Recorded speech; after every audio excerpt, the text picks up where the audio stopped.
সবাই শাকিব খানকে ভয় পায় সিনেমায়, কিন্তু শাকিব খান আমাকে ভয় পাচ্ছে। আমার সবসময় মনে মনে ইচ্ছা ছিল যে কখনো রাফির সঙ্গে কাজ করার যদি সুযোগ হয় আমি সেই সুযোগটা লুফে নিব। তো তৃতীয় দিন আরেকটু সময় যাক। অবশ্যই তুফান ইটসেলফ ইজ আ সেরা সিনেমা। তবে সবাই যেরকম আমাকে একটা সময় আমাকে পরিচয় দেওয়া হতো আয়নাবাজির নাবিলা হিসেবে, যেদিন থেকে শুনবো আপনারা তুফানের নাবিলা বলছেন, সেই হিসেবে আমাকে ডাকছেন, তখন বুঝবো যে হ্যাঁ, তুফানও হয়তো আমার জীবনের সেই সেরা সিনেমা হয়ে উঠেছে। রায়হান রাফির সঙ্গে কাজ করার সত্যি কথা মনে মনে ইচ্ছা ছিল, কারণ এই মানুষটা আসলে এমন একটা কাজ এ পর্যন্ত করে দেখিয়েছে যেটা আমার মনে হয় না যে এখন পর্যন্ত, মনে হয় না আমরা জানি যে এখন পর্যন্ত এই ব্যাক টু ব্যাক হিট দেওয়ার ব্যাপার বা ব্যাক টু ব্যাক সিনেমা করার ব্যাপারটাই, হিট না হোক বাট প্রতি বছর একটা করে রিলিজ দেওয়া বা 2 বছর একটা সিনেমা রিলিজ দেওয়া, এটা খুব জরুরি আমাদের ফিল্ম ইন্ডাস্ট্রির জন্য। তো সে সেই সাহসটা করে এবং অবশ্যই তার ফিল্মের কন্টেন্ট ভালো হয়, মেকিং প্রত্যেক সিনেমাতে সে তার মেকিং আরও বেটার করছে এবং ছাড়িয়ে যাচ্ছে। তো এবং সে আমাকে যখনই বলেছে, আমি জানতাম না সে আমাকে কিসের জন্য মানে কল করেছিল তার অফিসে যাওয়ার জন্য, কিন্তু আমার মনে হচ্ছে যেটাই বলবে আমি সেটাই করবো। তো অফকোর্স ভালো লেগেছে। তো এরকমভাবেই আমাকে মানে সে শাকিব খানকে মারছে, সে শাকিব খানকে আঙুলের ইশারায় উঠবস করাচ্ছে, এটাই হতে হবে। সো খুব মজা পেয়েছি। আমার কাছে ক্যারেক্টারটা প্লে করতে আসলেই খুব দারুণ লেগেছে। আপনি এনজয় করেছেন? সেটাই তো সবচেয়ে চ্যালেঞ্জের জায়গা ছিল। রাফি আমাকে এটাই বলেছিল যে তোমাকে এমনভাবেই দেখাবো যেটা কেউ কখনো দেখায়নি, এবং অনেক ভালো লাগছে। এইটা এটা এইটা I think I am lucky যে দুটো, আমাকে এরকম অনেকেই লিখেছে কমেন্টে বা ইনবক্স করেছে যে আপু আমাদের জেনারেশনের আপনিই একমাত্র যে পরপর দুটো সিনেমা আমরা আমাদের জেনারেশনে দেখলাম যেটা এত হাইপ সিনেমা, এবং দুটো সিনেমাতেই আপনি ছিলেন। অবশ্যই এটা আমার জন্য অনেক গর্বের, অনেক ভালো লাগার। আপনারা আমাকে চান? তাহলে তো আমিও চাই। এখন চাইতে হবে ডিরেক্টরদের আমাকে। যদি ডিরেক্টর আমাকে নিয়মিত কাস্ট করতে পারেন, আমি যদি ভালো গল্প পাই, ডেফিনেটলি আমি নিয়মিত হতে চাই, সবসময় হতে চেয়েছি।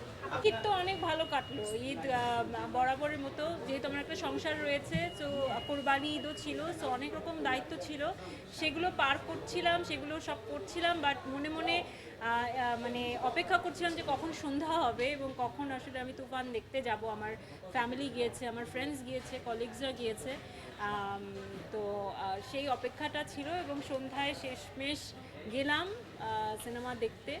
আর এই তো সিনেমা ভালো লাগছে, খুব ভালো লাগার মতো একটা বিষয়। ঈদে সিনেমা রিলিজ পেয়েছে, ঈদের আনন্দের সঙ্গে তুফানের রিলিজটা আমার অবশ্যই একটা বাড়তি যোগ আমার জীবনে। সেই সাথে সারাক্ষণ কন্টিনিউয়াস আমি ফোনটা নিয়েই আছি, টিভিতে আপনারা যা যা কভার করছেন সব কিছু দেখছি।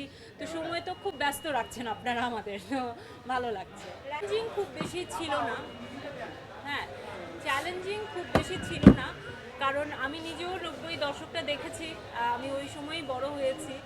তো বরং আমার জন্য অনেকটা নস্টালজিয়া ছিল, এবং আমার জন্য অনেক ইজি ছিল। আমার মনে আছে যে যখন আমরা শ্যুট করছিলাম, তখন আমরা এরকম ডায়লগ যখন দিচ্ছিলাম, আমার কথার মধ্যে মাঝে মাঝে কিছু শব্দ চলে আসছিল, যেমন কিউট। তো তখন রাফি আমাকে বলছিল, এই কিউট কি 90s কি ব্যবহার হতো, এই শব্দটা বাংলাদেশে এভাবে ব্যবহার করতো এত সহজে কেউ? তা আমি বলতাম হ্যাঁ করতো, কারণ আমি নিজে 90s মানে আমার ছেলেবেলাটা সেই সময়ের ছিল।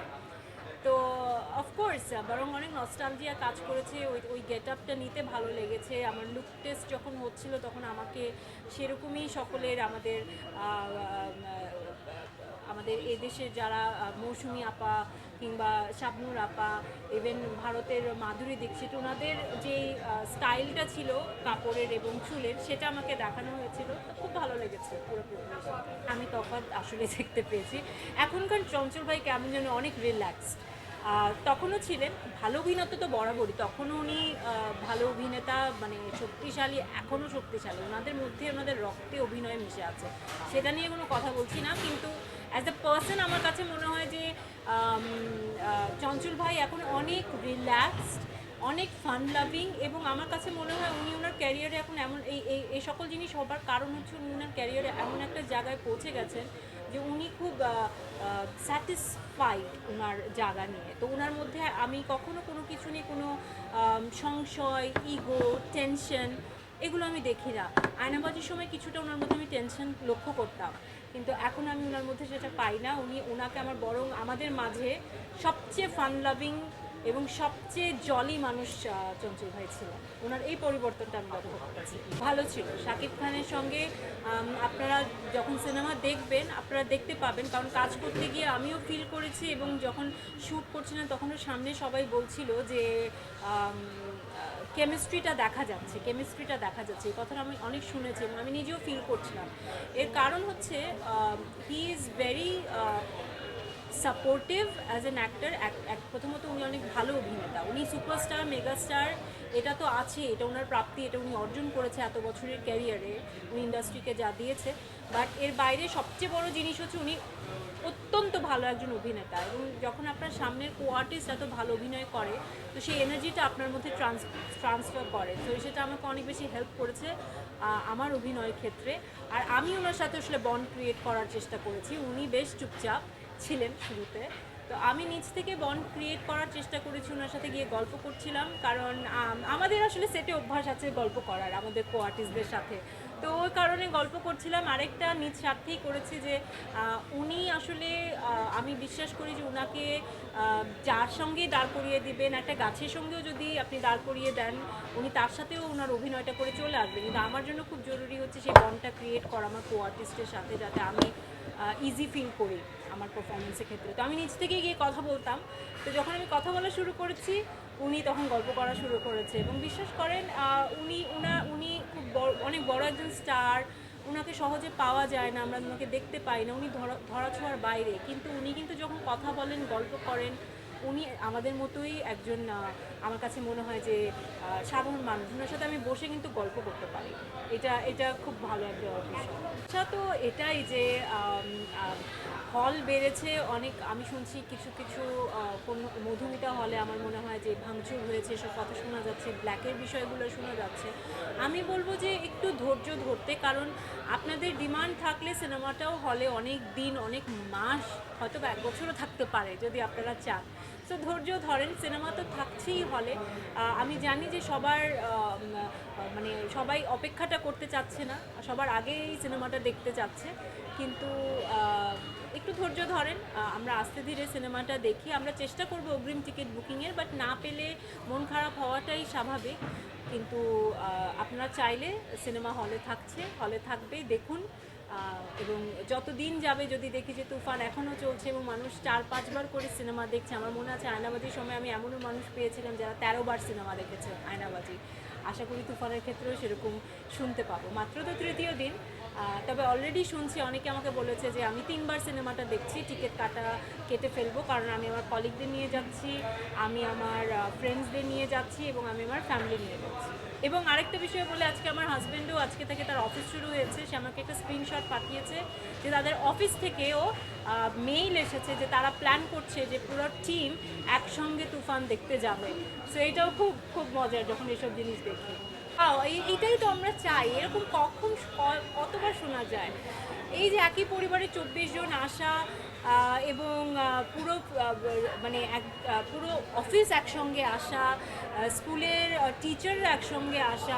আমার পিচ্ছি যেখানে যায় পড়াশুনো করে সেখানে সবাই আমাকে বলেছে আমরা সবাই একসাথে দেখতে যাব, সেই কথাই কিন্তু ছিল। কিন্তু এখন আবার তারা ওয়েট করতে পারছে না একসাথে দেখা, তো সবাই আবার আলাদা আলাদা টিকিটও করে ফেলছে, বাট একসঙ্গেও দেখবে। এই যে সবার দল বল নিয়ে দেখার আনন্দ, এটাই হচ্ছে সবচেয়ে বড় মানে আনন্দের বিষয়। যে এবং আসলে আমার কাছে মনে হয় কি সিনেমাটা আসলে একসঙ্গে দেখার বিষয়, কন্টেন্টটা এমন হওয়া উচিত যে আমরা ছোট থেকে বড় সবাই যাতে একসঙ্গে দেখতে পাই। এবং এখানে আমি একটু শাকিব খানের কথা উল্লেখ করতে চাই। ওনার অভিজ্ঞতা এত দীর্ঘদিনের, ওনার সঙ্গে যখন আমি গল্প করেছি, উনি সিনেমা ইন্ডাস্ট্রি, ফিল্ম সব কিছু নিয়ে উনি ওনার থটসগুলো মানে শেয়ার করতেন আমার সাথে, সবার সাথে।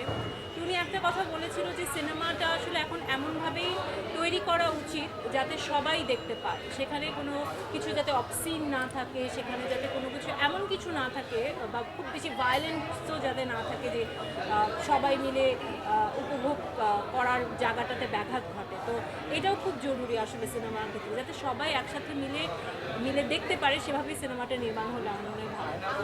নিয়মিত আমি একটু আগে বলেছি অবশ্যই নিয়মিত হতে চাই, কিন্তু ভালো স্ক্রিপ্ট আসতে হবে, ভালো ডিরেক্টর আমাকেও আসতে হবে। ওপার বাংলায় যদি আমার ডাক আসে কেন নয়, সবাই সবার গণ্ডি ছাড়িয়ে যেতে চায়। ওপার বাংলা হতে পারে, এর বাইরেও হতে পারে। I would love to. এই এই প্রশ্নের উত্তর আমি কিভাবে দেবো? এটা যারা আগ্রহ বেশি প্রকাশ করছেন, কম প্রকাশ করছেন, তারা ভালো বলতে পারবেন। তবে আমি বলবো যে হ্যাঁ, সবারই একটা আকাঙ্ক্ষা তো থাকেই জীবনে শাকিব খানের সঙ্গে একটা স্ক্রিন স্পেস করার, স্ক্রিন স্পেস শেয়ার করার। তো সেই জায়গা থেকে তো অফকোর্স সবাই চাইবে, কিন্তু আমার মনে হয় আমাদের সবার সঙ্গে কাজ করা উচিত।